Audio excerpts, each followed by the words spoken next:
It's Thursday, June 1st, 2017. It's time for WorthPoint Chats with Harry Rinker. I'm Greg Watkins from WorthPoint.com, and it's time for our weekly talk with all things antiques and collectibles. Harry, how you doing? We took a week off, but here we are again, and a day late. I don't know, penny pound is short or whatever it is. Yeah, but we're here. But you may notice a slightly different background here. It is because I am in Florida. We are going to do, Linda and I are going to do, well, Linda's back home in Michigan, lucky her. We are undergoing a major remodel here at the condo. We are tearing out the entire kitchen, all the appliances, all the cabinet work, ripping up all the floors, redoing the master bath, redoing the bar area. And someone had to stay here and supervise it. Yeah, and you're elected. Yeah, well, that's because I've been through a number of construction projects, and the fact that I can tolerate the fact that says, we'll be there today means we'll be there in 3 days. As long as you know what the contractors mean. Come on Monday the 12th, but we haven't heard yet whether they're going to get delivered, you know.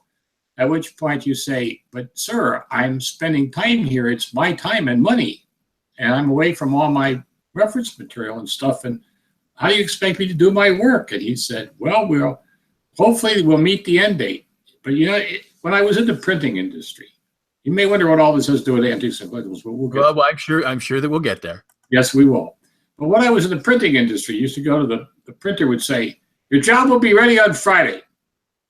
Now you would perhaps assume Friday morning or early Friday noon. But when a printer says your job will be ready on Friday, that means sometime around 6 to 8 in the evening.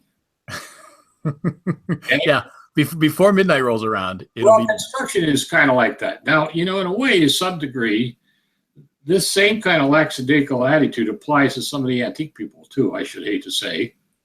You know, I have experienced that as well, yes. You have experienced that, right? Well, speaking of experiencing things, I've been helping out, as you know, we've talked about this a couple times on the show. My good friend Barb Jersey from Wonder Woman Estate Sales up in Lansing, she has a different approach to that. She still does some sales at homes, but she also has a gallery that she moves stuff into, and we were working on that. But you may remember we talked about this place stuck back in time in about 1985, 86. Right, your time trip back to the 80s. Well, we found a collection of salts, you know, individual salts and master salts. There must have been 50 or 60 master salts and 100 individual salts, right? Okay. And Barb, being a sport, set the master salts at $3 a piece and the individual salts at $2 a piece, and the master salts at $5 a piece, figuring at the half price day they'd be $3 and $1, right? Yeah. He sold 3. So the question Barb kept raising me through all this is, there's just people who don't want this stuff anymore. Now, you know, okay, it started to occur to me that we better be truthful about this among ourselves. There are, a couple of years ago, I wrote a whole article about endangered collecting categories that are threatening to go away. In fact, when I write, I'm working on, you know, I have a weekly column called Rinker on Collectibles, and I'm approaching, you ready for this one, column 1600. Yeah, I'm aware. Yeah, it's due at the end of September. But the thing about it is, I can tell you what that column is going to be. I'm going to take the 1982 Wortman's Antiques and Prices, which is the 15th edition, the first one I edited. And I'm going to compare what's in there against today's market and what is gone and what can't sell. And it having already done some homework on that, it's going to be an interesting column. Things are changing out there, and not just that, but a lot of the old-time antique dealers are losing faith that anybody is ever going to collect their beloved stuff anymore. And that loss of faith is growing, I think, in the trade. What do you think? Yeah, I think right now that's the way it looks. I just wonder that if a lot of these things like Carnival Glass and, you know, all the dining room stuff. Well, if that will come back in another generation. No. You know, because kids today have not grown up with a dining room. They don't have any memory of using grandma's china, so they don't value it. Well, in the estate sale that Barbara had, Greg, Yeah. didn't mean to interrupt you. In the estate sale that Barbara just had, they had a Kendall dining room suite. Now that's a good name in furniture, high end Kendall, Mm-hmm. and it was 1,500. They were, knew it was several $1,000s, but they theoretically you should be able to get $1,000 to $1,500 for it. They couldn't get $300. At $300, it was still there at the end of the sale. And so she's made a decision. She's not going to sell any more dining room sets, even the high end ones, because nobody will buy them. But what was the style? Because you can it was one of Haverty's or any other modern furniture store and get a dinette or a dining room table and hutch for $2,000, right? Or yeah, but here was a wonderful. This was one of the colonial styles. I think it was a Chippendale set, right? Okay, well that should work. Yes, it should. But here's the problem.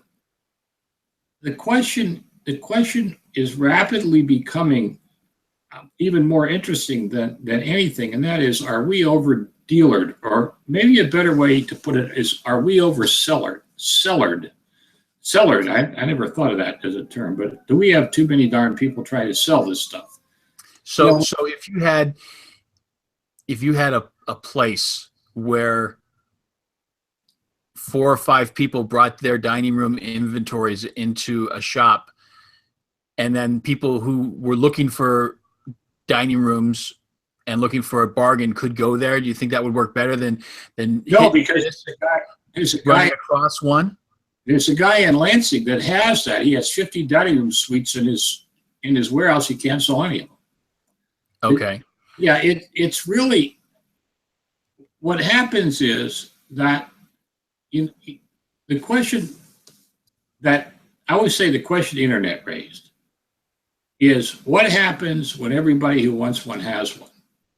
And that question now is becoming more critical, because it's not just because of the internet, it's also because there's so much of the stuff surviving that everybody who wants one has one, and all the surviving stuff has no buyers. So the estate sale market's flooded. I mean, there are tremendous number of estate sales. The auctioneers won't touch the stuff anymore because they don't want to drag this heavyweight stuff around and get nothing for it. It's flooded with this stuff. And sooner or later, you do raise a point where what happens? Now, theoretically, it should have some value. I mean, I'm sure if you took it to Goodwill, somebody would pay $100 for it, and whoever did that would get a heck of a bargain. Yeah. Well, it's never totally worthless, but the point is that we're getting to the point where a lot of old-time dealers are just getting fed up and frustrated with the system. They can't sell what they love. They don't want to sell what people want, because the trouble is they don't know what people want. Because what changes one day to the next is terrible. Now, so a couple of years ago, when we were talking about all the boomers getting ready to downsize, and this would be a great time to become an estate salesperson because there's so much business to be had. But are you saying that the prices that those items are bringing, because there are so many estate sales, that it's lowered dramatically? But there's another side to that same coin that you're talking about. You know what the estate sale people are charging now? 50%. Wow. I mean, I can remember when estate sale people were 20 and 25. Right, and then it moved to 30. I remember the auction game before the buyer's penalty, and when they were 10 and 20%. But Barb charges 50%, because if she didn't, she couldn't make any money. But the thing is that you have this sale, and there it is, and finally a liquidator comes in, and he pays her $300-400 for what's left in the shop. And what does he have? He has a dollar store. Well, I think the key, if you want to collect antiques today, is to find out where those dollar stores are run by the estate sale liquidators. You go there and you can find a lot of great stuff for $1 or $2. I mean, it's really, really tragic. But then that raises another interesting question. So there are all these salts. And the liquidator is going to pay Barb $5 for the whole pile, maybe 10. So inside my little brain is there, Harry, save them. Save them. It's your job to save them. You know what Harry's little brain said? No, it's not. I can't save everything, okay? Right. I'm buying a whole bunch of other stuff because I wanted to try to save it. But the point of the matter is that, you know, there are no more white knights. There's no more people that are going to rush in and save this stuff for posterity. I started thinking, it raised an interesting question, which I want to deal with in the future. One of my columns is how many objects have to be saved for posterity to ensure that they will be saved? And then you start thinking, well, you start thinking of all the historic sites and the museums and the historical societies and all the other groups that are saving stuff, and then some of the real dedicated collectors, right? And the answer is maybe we've already saved enough. Maybe we ought to just junk all the rest of the stuff. Now, I realize that falls into the heresy category here. That is true. That is true. At the same time, there's new realities out in the trade right now, really new realities, and they're frightening. They're frightening if you were tied into the old stuff intensely, as I am. You know, it's very interesting. If I said Bristol Glass to you, what would you think of?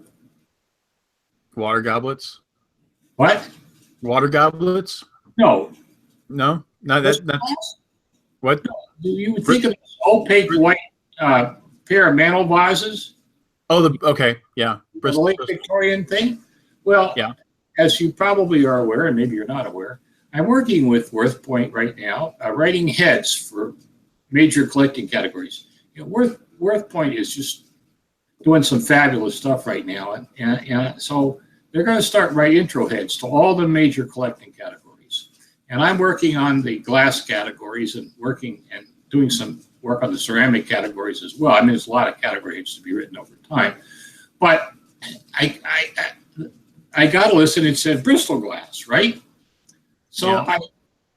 I say, okay, I know what Bristol Glass is. I've been around Bristol Glass my whole career. It's a white opaque glass from the late 19th, early 20th century, supposedly originally made in Bristol, England, but then at the same time copied all over the world. It was done in a whole series of forms, decorated, hand-painted, enameling work, gilding work, all the rest of that type of stuff, right? Now, you just typed in Bristol Glass on your computer, didn't you?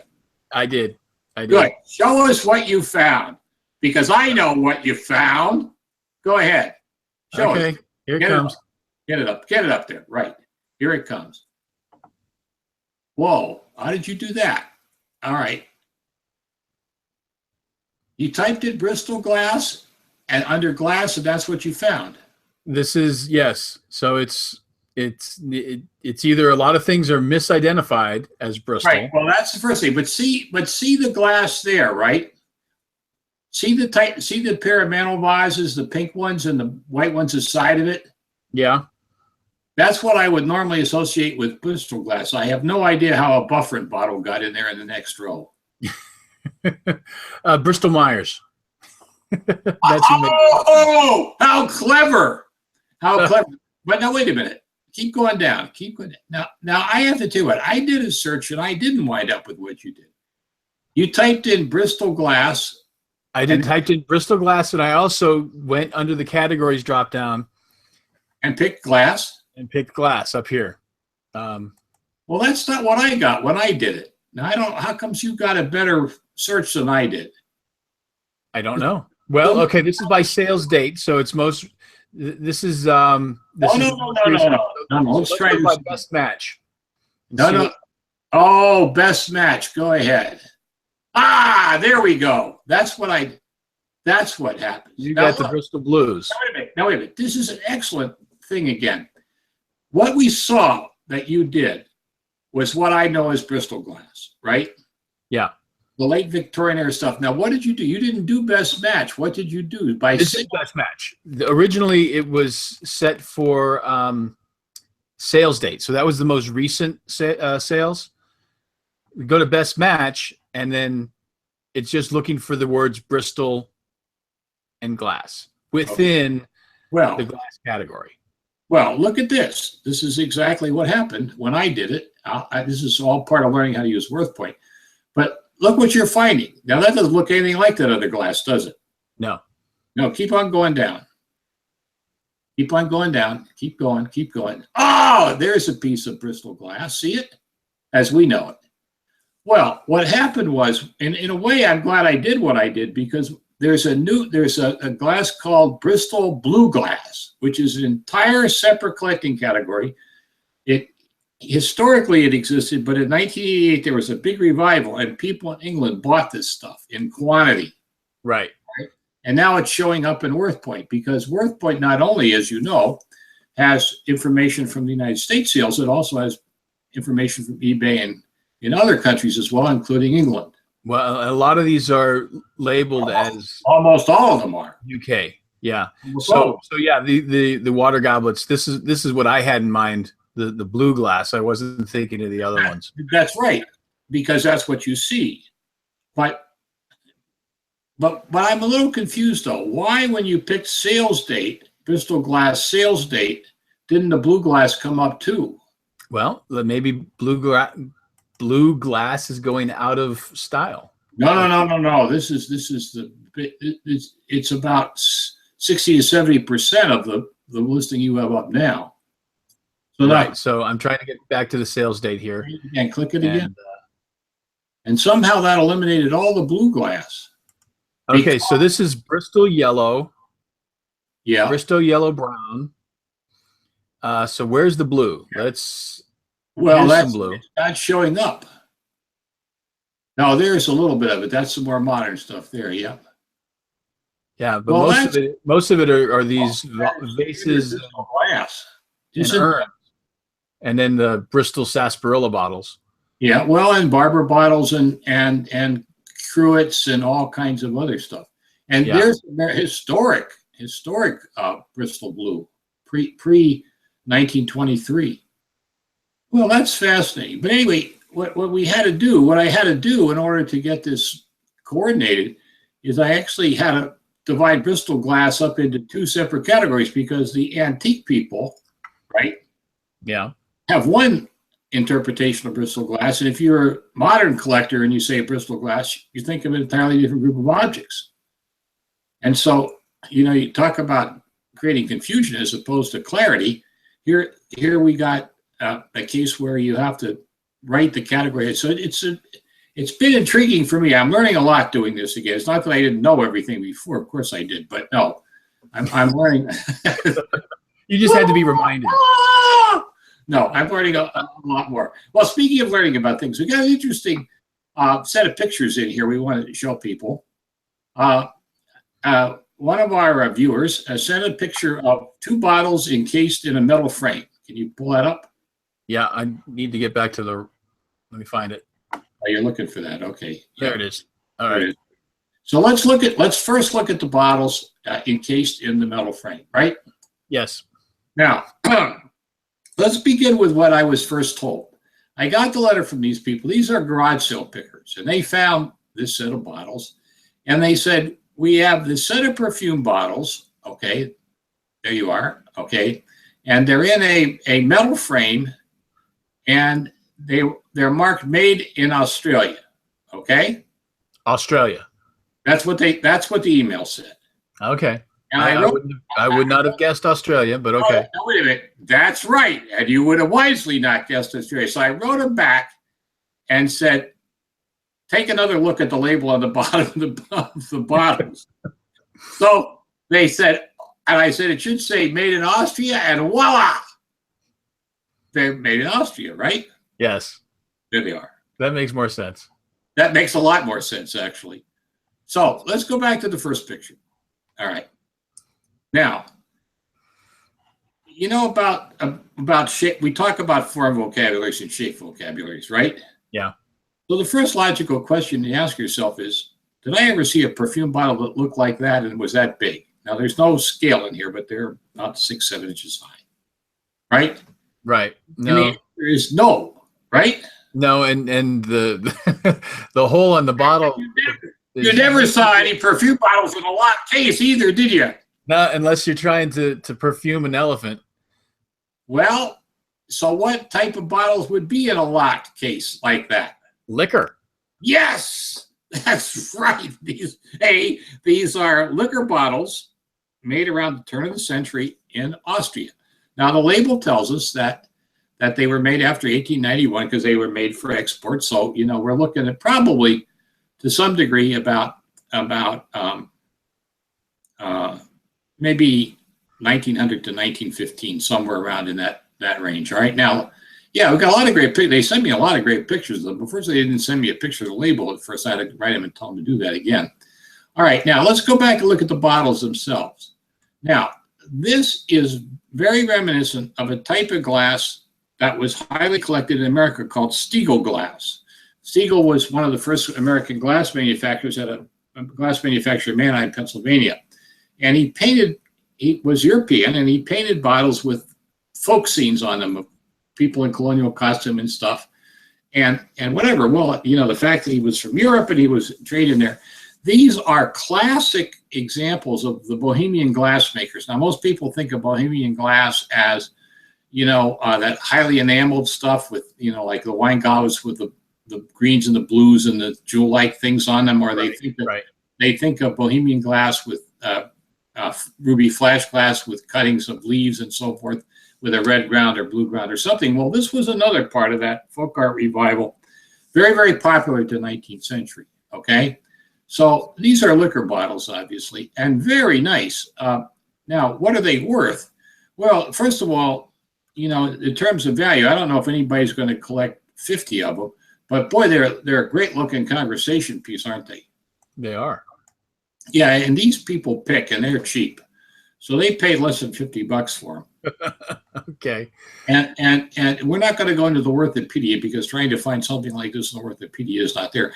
But I think you're looking at 150 to 200, personally, just for their decorative and conversation value, don't you think?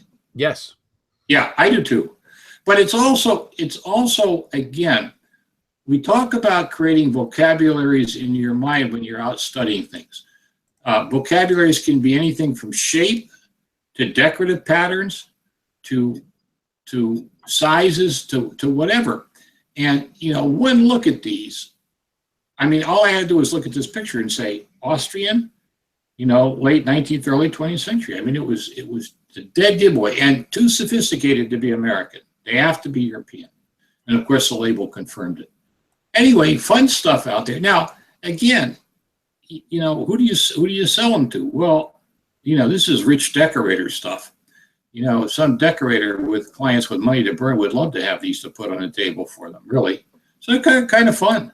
Yeah, and it's still functional too. You can clean the bottles out and put your own booze in there. Well, let's discuss that for a moment. As you know, unlike wine, liquor never goes bad. So theoretically, if that's antique liquor in there, you could still drink it. I would not recommend doing that. Okay. Right. Yes. Nor would you. I would probably want to clean them out and put my own in there. Yes. But then it's got a lock on it, so the kids can't get into it. Well, unless they find the key. Well, I'm not going to leave the key lying around. All right, but that's a fun little piece, isn't it? Yes. Yeah. Well, there's a lot of stuff going on down there now. Oh, yes. Would you have a question that you would like us to talk about here on these WorthPoint Chats? Do you have something that you would like to send us? Well, we need objects to talk about, and we need ideas you'd like us to discuss. And the way to get them to us is send us an email at community@worthpoint.com. Community@worthpoint.com. If you're going to be asking about objects, what we need you to do is give us as much information as possible: size, markings, provenance, what do you know about its history, how did you acquire it, what did you pay for it? Come on, this isn't a guessing game. And as many JPEG pictures as you can find. What's nice about this couple that sent me that stuff, they sent about 6 or 7 photos, right? Yeah, I think it's actually. The first time around, they didn't send me the photo of the mark, and the second time around, they didn't send me a picture with a ruler in it either.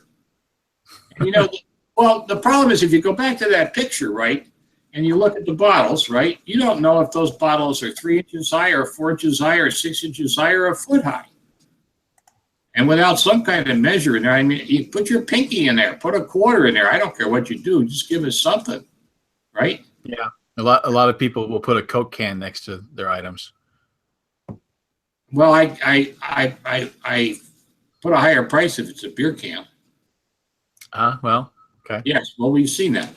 Where they could put a buffering bottle there from Bristol Myers or something. That has to be a first of all, what is that even doing in the Worthopedia? I want to know. Did somebody? Well, it was an antique medicine bottle. Antique medicine bottle, really? Well, from the 40s or 50s, my guess. You know what? I may have to do a column. What's the difference between ancient and antique? Because I may be ancient at this point if an antique is from 19. Well, as you know, I define antique as anything maybe for 1980, so maybe I am ancient. What do I know about that, right? Right. Anyway, I want to take a moment and talk about one other thing here before we're done for the night. As I said, I'm working with WorthPoint now to expand the information on the site because WorthPoint is sooner or later going to be the go-to site for almost anything you need in the trade. You may have to study about how to research it just like we did. But one of the things is that I had not understood about the WorthPoint library. I did not realize that they have almost 1,100 book titles up there for people that have access to the library. They can go and read the entire book. They've scanned the books into the. I mean, I have to tell you, I was impressed. I mean, almost all the Schroeder's publications are in there. The Krause, the FW Media, many of the other ones are there, and they've just struck a deal, I think, with Schiffer Publishing. So, I mean, all of a sudden, you're not going to have to spend money on reference books. Now, there are going to be some older reference books and stuff, but they're in the library that I sold WorthPoint, and they'll eventually get up there too. But sooner or later, this site's going to be worth the money just for be able to access those reference books. Yeah, and to get to the library, it's part of the it's not part of the Worthopedia subscription. It's a secondary subscription. But if you are needing to look up these items, all of the old price guides are in there. Right, but we're also working hard to get a lot of the specialist guides. I mean, I was impressed. Will said, we're working on glass. What are some of the best price guides you should have up there? I said, well, Bill Hickok's 9-volume set on Victorian glass, should be up there. Well, Will said, I have to go and find them. You won't have to go and find them. They were already up there. They've already been scanned. They're up there. Yeah. Wonderful identification guides for toothpicks and cruets and opalescent glass and cranberry glass, all that work that Bill Hickok did, and you can't find them anymore. I mean, you can find them on the net. And so they're wide variety of just general books, and then there are a lot of specifics. I think there's 6 books on vintage Hot Wheels in there. So you just have to give a look and see what's in there. Well, and we're working hard. I mean, I expect that count to double in a year and a half to 2 years. Yeah. And maybe more. I mean, ultimately, every major book about antiques and collectibles is going to be up on the WorthPoint library online. And it's not just that, but when you search a title, take, for example, well, why don't we just do this? Pull it up and pull up Black Glass. Pull up the book of Black Glass for me. Let's get back to that page. Yeah, because let's show people how this works. I mean, now, the book on Black Glass is a book that's very specialized. It came in and out of print. It wasn't available any other place. So it's going to. So what kind of glass? Black glass? BLACK glass. Are you in the library part? I am. All right. Click on Black Glass. And boom, there you are. Collector's Guide to Black Glass, Book 1 and Book 2. Now click on Book 1 to the right there, if you would. Okay, and then scroll down. And look what you have. The complete table of contents of the book, right? Right. So if you want to know the history of black glass, you can just click on the history of black glass and up come the pages. I mean, it's amazing. They took the opportunity to scan them. They took the table of contents and coded it into the pages that got scanned. Now, I got news for you. If I ever, I'm going to have to stop buying books in the secondary market, because if I find them up here, why pay for them again? Yeah. But I mean, it's an incredible, I mean, it is a part of WorthPoint that it's not that I didn't know existed. I just never used it. And now, man, it's like the best thing. Go back here. I don't know what that's the black glass thing you're looking at? Yeah. No, go back to the glass thing again. Just go all the way back to that lead page if you can. Okay, now, see down there, entire books, 419 in the search. Now, see that glass A to Z? Yes. Which is glass A to Z. That's Dave Shotwell's book. It's like a dictionary of glass terms. Okay? Glass from A to Z. And look at that. They have it broken down by letters of the alphabet. If you have a type of glass, the name of a glass company, anything else you want, you just go to that book and look it up. I mean, there's nothing to it. I mean, go down to B and type in black, get the logo for black glass. Look, it sounds like I don't know if you can see it. I can't read it there. The screen's pretty small, but you have black glass. It's going to take a while to scroll through. It's going to take a while to scroll through it. All right, well, we won't do that, but it's in there because I know it because I looked it up. Anyway, the thing about it is this. I mean, we talk about the power of the internet and the click of a button, but holy mackerel, Andy. I mean, the cost to assemble a research library like this is huge. I mean, I used to spend $500 to $1,000 a month buying books, and it doesn't cost $1,000 to $500 to subscribe to the library feature at all, right? No, right. And as this library grows, and trust me, now that I'm writing heads and so forth, we're going to make this library grow. And some of the older volumes, we're going to get our hands on them, and they're going to get in here, and it's going to become a huge resource source. It already is, but it's going to become even better. Well, enough of all this silliness. By gosh, we got it to work tonight, which is really great. So yes, we're done. Wasted a perfectly good more than a half an hour. Yeah. But anyway, no, but it's fun because it's fun to cover all this territory. Now I've got an interesting thing coming up hopefully over the weekend. You remember I told you I bought a cylinder music box for Linda. Yes.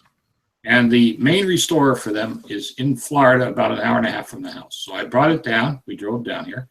I brought it down, and I'm hoping to meet him this weekend and find out how much more it's going to cost me to fix up a music box I overpaid for anyway. But I love a lady. That's right. Well, and if you got it, you might as well make it work. It works. It just doesn't work as well as it should. It's in really good shape, actually. The comb is in great shape. I mean, all the pluses were there, but it needs it. After 100 years old, it needs a little tune-up. So we all would under the circumstances. Well, anyway, we'll do this again next week, but on Wednesday, sir. Yes, next Wednesday. All right. Well, it's good to do this. We were going to do it last night, but we had a little sound issue, which I think was more my fault than Greg. So we're going to say goodbye to everybody. You have a great week ahead. All right. Good night, Harry. See you next week.